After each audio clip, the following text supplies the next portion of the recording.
pense que je me rapproche un peu. Moi, je suis très content. En fait, moi qui ai vu le lancement de cette BL, on était tous dans une bulle avec Igali là, pas vraiment de fans. Euh, on va dire petit tournoi qui a lancé la première saison et de voir en fait de la façon dont on a grandi depuis cette première saison jusqu'à maintenant et de voir maintenant les ambitions qu'on a saison 4, même si je peux pas dévoiler vraiment les choses, mais la ligue grandit à vitesse grand V, euh, que ce soit d'un point de vue institutionnel, on grandit, que ce soit aussi d'un point de vue de niveau sur le terrain.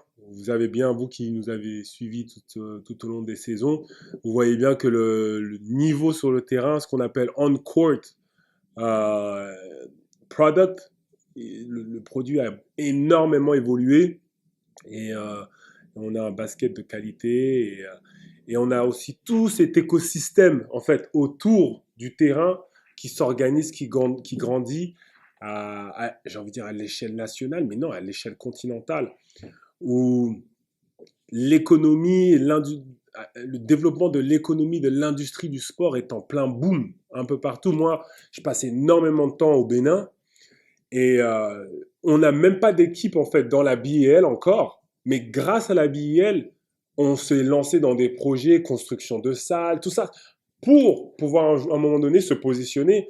Donc c'est ce que la BIL aspire à faire et c'est ce qui se passe vraiment en réalité. Donc si je dois faire un constat des 3 saisons, je pense que mon constat excède en fait mes attentes.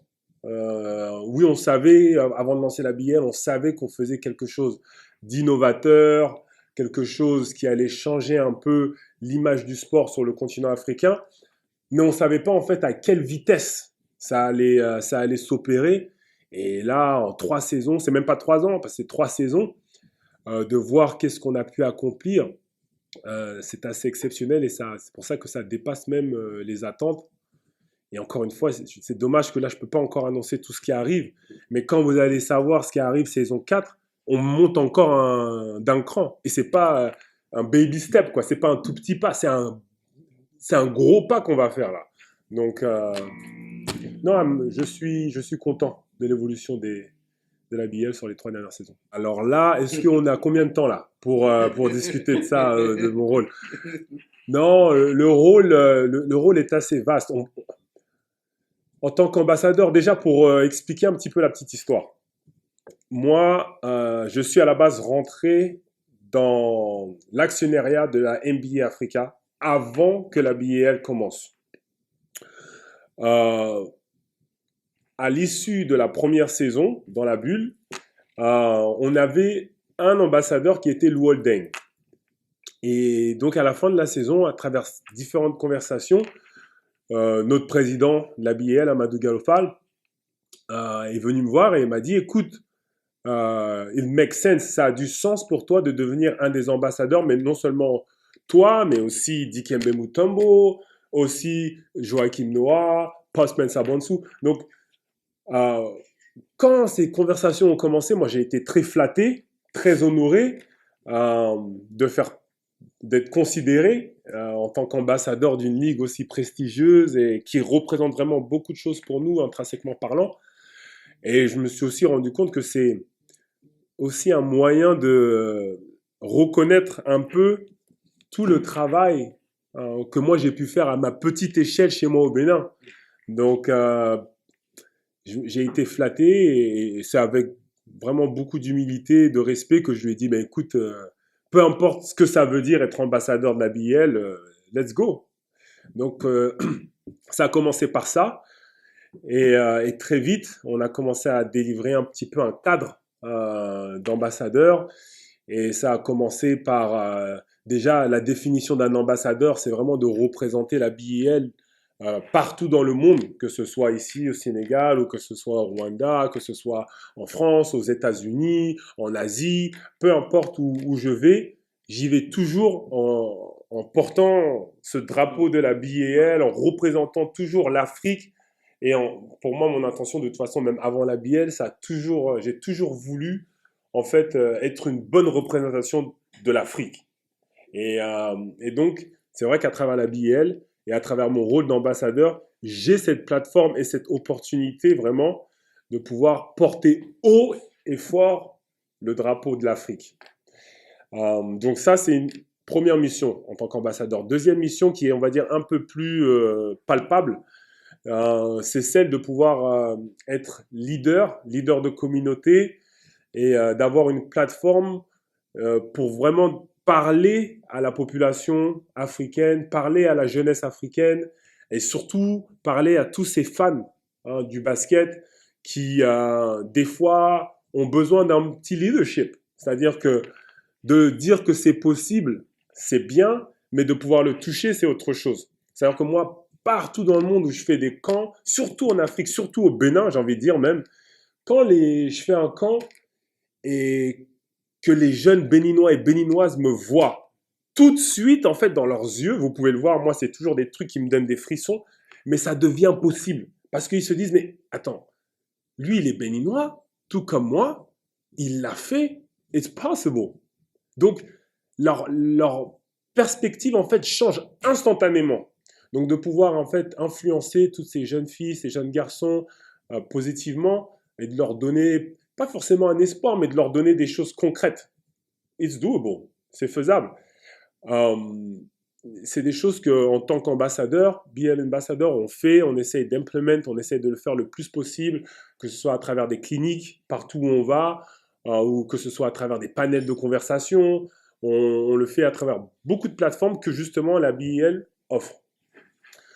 Donc, y a tout cet aspect-là. Et puis, dans mon rôle d'ambassadeur, il y a aussi ce volet un peu plus business en fait. Mais stratégiquement, ça a du sens aussi de rentrer dans des discussions, on va dire, mais ça, c'est plus des discussions purement business avec des personnes qui sont de ce milieu. Donc, nous, on ne fait pas que en parler, on l'a vécu. Je veux dire, moi, j'ai été en MBA pendant 13 ans. Avant d'aller en MBA, j'ai été professionnel à l'âge de 16 ans. Donc, tout le milieu, en fait, du basket, je l'ai côtoyé depuis plus de 20 ans. C'est des choses que moi, je connais par cœur. Ce sont des acteurs que je connais, que je côtoie depuis des années. Et c'est vrai que nous, par exemple, cette ligue qui est opérée par la NBA, mais aussi la FIBA, moi, j'ai côtoyé les deux, que ce soit quand j'ai joué en équipe de France, le côté FIBA, ou quand j'ai joué dans le championnat français ou en Euroleague. Je connais très bien cet univers, je l'ai côtoyé pendant des années, mais je connais aussi de l'autre côté l'univers NBA, même je connais un peu plus l'univers NBA. Et donc, de rentrer dans ces conversations avec une connaissance à 360 degrés, c'est aussi important. Donc voilà un peu le rôle d'ambassadeur. C'est beaucoup, mais bon, c'est un peu ça. Ah là, pourtant je l'ai bien dit, hein, que je ne pouvais pas donner de détails. Mais par contre, ce que je peux vous dire avec assurance, c'est qu'encore une fois, on monte d'un état. On monte d'un étage, pardon. On monte d'un étage. La ligue grandit. La ligue a des attentes bien plus hautes que ce qu'on a eu l'année dernière. Et, franchement, moi, je suis vraiment impatient en fait de pouvoir faire l'annonce et que vous puissiez constater que euh, la saison 4 arrive avec son lot d'innovation. Alors, allez. Donc bon, avant ça, j'ai eu justement, encore une fois, à travers toutes ces initiatives, l'opportunité de découvrir Singapour, qui est une ville magnifique, et l'ICC, l'Intercontinental Cup, qui regroupe les meilleurs clubs du monde entier. Et nous, l'équipe qui a représenté l'Afrique à Al-Ahly, à mes yeux, montré une belle représentation de l'Afrique. Après, j'ai toujours un peu ce goût assez amer et doux, bittersweet comme on dit, parce que je pense qu'on aurait dû rentrer avec la médaille de bronze. On a échoué en bas du podium, mais en termes de représentation, je suis très fier en fait du niveau de professionnalisme que cette équipe a pu faire preuve, que ce soit sur et en dehors du terrain. Et je pense même qu'on aurait pu prétendre, oui, certes, à une médaille de bronze, mais pourquoi pas à une finale. On a échoué le deuxième match contre CC Franca, qui est l'équipe qui gagne le ICC. Et c'est vrai que ça peut laisser rêveur en se disant, bon, si on passe contre CC, est-ce que peut-être on gagne? Donc, c'est juste pour dire que le niveau, ce qui se passe un petit peu dans le monde, la globalisation du sport, du basket qui est enclenchée, est quelque chose de réel. J'ai pas besoin de vous rappeler ce qui s'est passé à la Coupe du Monde cet été, où pour moi, de toutes les Coupes du Monde que j'en ai joué deux, mais je les regarde. Je n'ai pas vu en fait un niveau transversal de compétition aussi haut. C'est-à-dire que dans tous les continents, tu as maintenant des nations qui peuvent gagner contre n'importe quelle autre nation. On parle du Soudan du Sud, qui a été une très belle représentation, mais toutes les équipes africaines ont gagné un match. On a tous bien joué et c'est valable pour les autres continents. Donc les cartes sont redistribuées.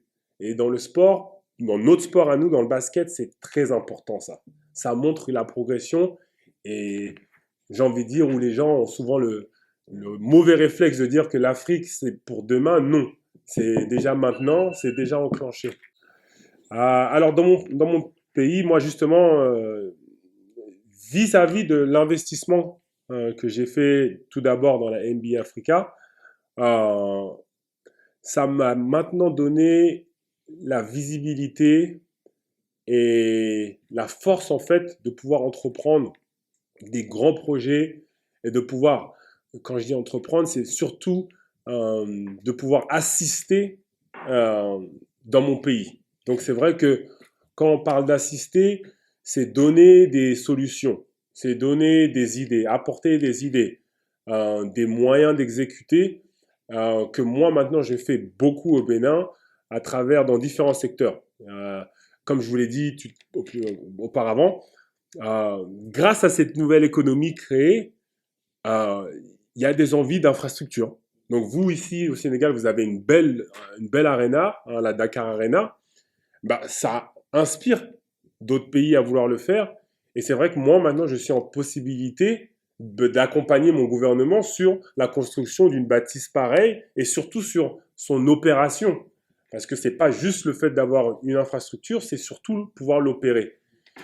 Donc ça, c'est des choses que moi, j'entreprends. C'est de développer aussi des programmes pour les jeunes. Donc là, encore une fois, le Bénin n'était pas forcément sur la map de la NBA Africa, mais vu mon partenariat maintenant, on a signé l'année dernière un MOU entre le ministère des Sports au Bénin et la NBA Africa pour le développement de ligues pour les jeunes. Donc ça, c'est des choses que moi j'entreprends. Et après, il y a tout cet aspect, en fait, ce qui est super, en fait, quand on développe une industrie, telle que l'industrie du sport, c'est toutes les autres carrières, en fait, qui sont développées en même moment que le produit sur le terrain. Donc, pour produire un événement comme la BL à Dakar, on a besoin de vous, par exemple, on a besoin de plus de journalistes, on a besoin de plus d'équipements, on a besoin de plus de création d'événements, on a besoin de... Il y a plein de métiers autour du sport, en fait, qui se dévoilent. Et ça, pour moi, et surtout pour la jeunesse béninoise, c'est très important, en fait, d'expliquer ces métiers à ces jeunes qui ont souvent du mal à se projeter parce que pour eux, s'ils ne sont pas pros, bah, il n'y a pas de sport, quoi. Donc c'est vrai que moi, ça me donne, étant dans l'opérationnel, ça me donne vraiment une visibilité sur toutes ces carrières, ces futures carrières qui se développent sur le continent africain. Et ça me donne moi aussi l'opportunité de donner justement ces opportunités aux jeunes. Donc c'est au Bénin, c'est un peu mon cœur de métier et de jouer, d'être un acteur prenant, surtout dans la professionnalisation de notre sport. Mais comme on l'a dit au début de cette réunion, le basket est l'élément qui regroupe tout le monde à table.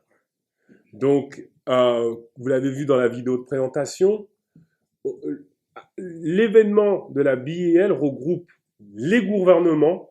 On a vu président Kagame venir au match.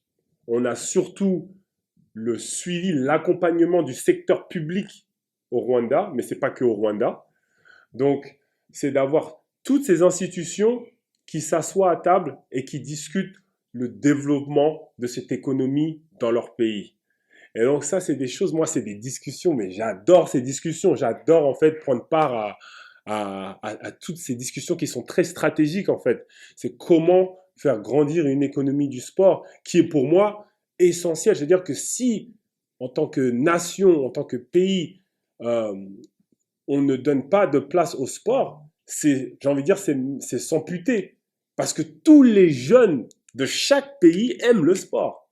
Donc, oui, nous, on parle de basket, mais c'est pas que ça. Et quand on parle développer l'économie, l'industrie du sport, comme je viens de dire, il y a plein de métiers qui ne s'appliquent pas juste au basket, mais qui s'appliquent au sport en général. Donc, nous, on le fait. Je pense que la plateforme est unique, innovante. Il n'y a pas une autre plateforme comme la BEL qui permet vraiment de développer le sport comme on le fait. On revient tous les ans. On regroupe des grandes villes emblématiques du paysage africain. Euh, on joue dans des infrastructures de rêve. C'est vraiment pour moi, enfin, vous allez me contredire, hein, mais je ne pense pas qu'il y ait une autre plateforme comme ça qui existe en Afrique. Euh, le sport, c'est souvent aussi cruel.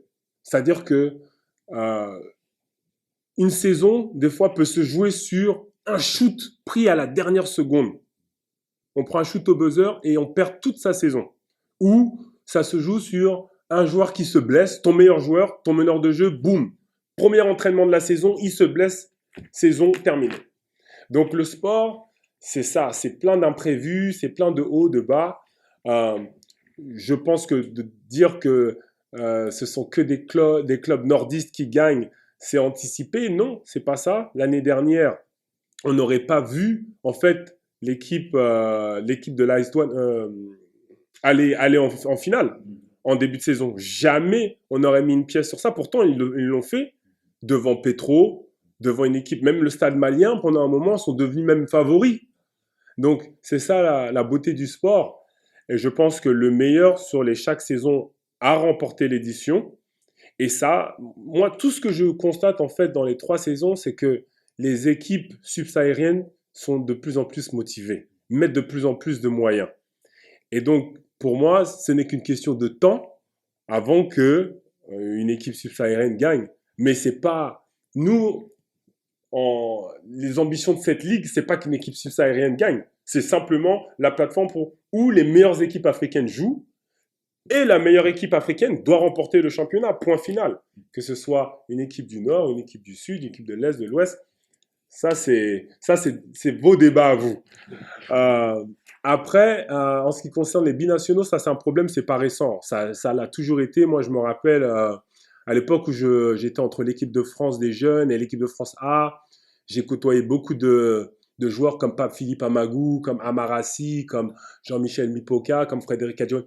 On a toujours eu en fait cette question où bah, on se posait la question, est-ce qu'il faut aller en équipe de France? Parce que si on va en équipe de France, on peut plus jouer, on peut plus représenter notre pays. Sachant qu'on a aussi, nous, un souhait de compétiteur. Donc, c'est-à-dire que si on a une échéance mondiale qui arrive, et on sait que, par exemple, l'équipe de France a la Coupe du Monde à jouer, et que nous, chez nous, dans notre pays, on n'est même pas qualifié pour le tour préliminaire, des fois, en tant que compétiteur, tu as plus envie d'aller sur la solution où bah, tu vas avoir une chance de compétir pour gagner une médaille aux Jeux Olympiques ou au Championnat du Monde. Et après, il y a aussi, dans un deuxième sens, dans un deuxième poids, et je pense que ça, c'est notre responsabilité à nous, c'est au niveau des fédérations locales. Il faut qu'on s'organise. Parce que c'est bien beau d'avoir des aspirations, de vouloir faire des choses, de vouloir faire revenir les joueurs qu'on a à l'extérieur à la maison, mais il faut leur donner un cadre. Il faut leur donner un cadre, il faut leur donner les moyens de pouvoir faire quelque chose.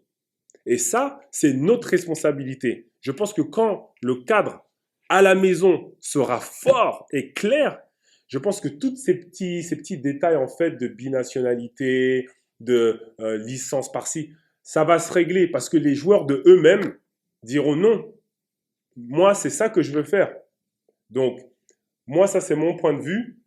Et je pense qu'on a, nous, une forte part de responsabilité, en fait, dans le narratif de ces différentes discussions. Ouais, moi, je pense que sur tout ce qui est en termes de loi, en termes de règlement, il faut que ce soit équitable pour tout pays dans n'importe quel continent.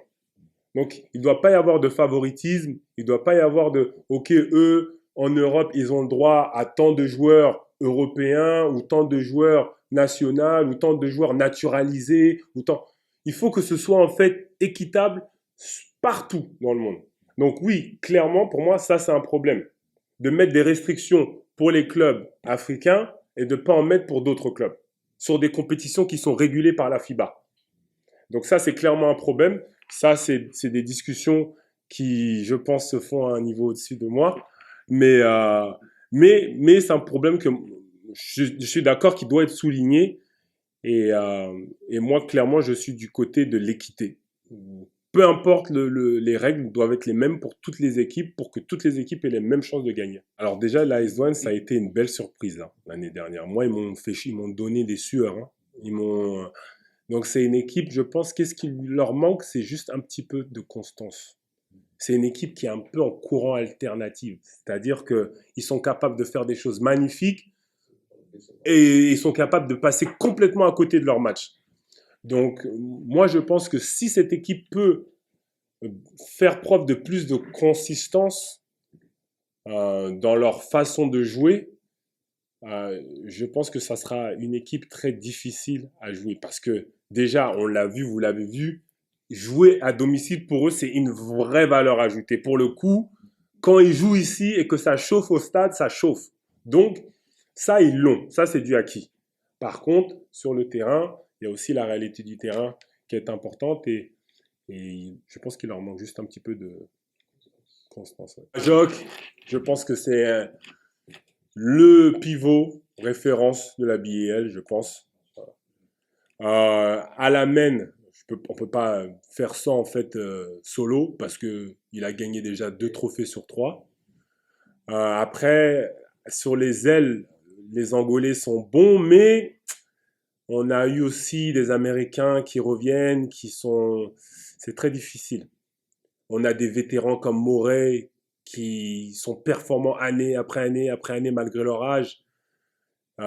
Slimane, euh, que ce soit Amin aussi à l'Ali. On a vraiment, pour moi, ça serait difficile surtout à chaud comme ça, de donner mon 5 de départ, ça serait difficile. Euh, Nouni, l'année dernière, a survolé les débats au poste d'arrière, enfin, pas d'arrière, mais d'ailier, ailier fort. C'est difficile. Mais on a vraiment des joueurs qui sont très talentueux, en fait, qui, justement, pour le coup, n'ont pas forcément cette reconnaissance mondiale, mais qui méritent vraiment, qui, je suis persuadé, dans les championnats, dans d'autres championnats peut-être au-dessus de la BL aujourd'hui, auraient tout autant de succès que ceux qu'ils ont, que le succès qu'ils ont aujourd'hui dans les ligues africaines. Donc, non, Nouni, Morey, Stoglin, même Abada, des joueurs. On a de très forts joueurs. Ouais, Crawford, même si lui aussi il est comme à l'image de l'AS Douanes, courant alternatif. Euh, voilà, exactement. Donc non, je pourrais pas donner un 5 de départ. Sincèrement, c'est compliqué. Ou il faudrait me laisser un peu de temps pour vraiment que je regarde bien sans oublier personne. Mais je peux dire au poste de meneur solo et au poste de big center pivot, Majok, Alter. Et c'est une bonne idée ça, hein, c'est une bonne idée. Alors après, je peux vraiment pas m'avancer sur ça parce que il y a plusieurs choses qui rentrent en compte quand on commence à parler de match entre joueurs NBA. Il y a les assurances, il y a les problèmes de timing. Quand est-ce qu'on fait ce match, où on le fait, qui vient. C'est très compliqué. C'est une très bonne idée. Je pense que c'est même un concept à pousser, hein, Marie-Pierre, voir un petit game comme ça. Mais je pense que les logistiques sont pas si simples que ça. Et je ne voudrais pas m'avancer sur ce genre de concept. Mais c'est une très très bonne idée. Coach Mills, moi je pense que c'est un bon coach qui voyage d'équipe en équipe. Donc apparemment, sa façon de travailler plaît. Ouais, aussi pour recadrer, moi en tant que Béninois, il faut que je remette un petit cadre. Coach Mills n'est pas la première coach à coacher une équipe masculine, hein. Nous, au Bénin, on a une femme qui s'appelle Brigitte Tonon. Brigitte Tonon a coaché l'équipe nationale du Bénin en 2017. 2017 ou 2000, oui, 2016-2017. Donc, ça, juste pour remettre les choses dans leur contexte. Mais Coach Mills montre clairement qu'elle a sa place parmi les coachs masculins. Elle a quand on regarde un peu ce qui s'est passé, elle a coaché de gros talents comme Stoglin à la S Salé la première année. Et c'est un coach à devenir. C'est une force de caractère, euh, forte technicienne et qui se fait sa place un peu dans l'écosystème africain. Donc non, pour moi c'est encourageant et c'est surtout aussi la porte est grande ouverte à d'autres coachs féminins qui sont qualifiés pour coacher des hommes tout aussi bien que les hommes, quoi.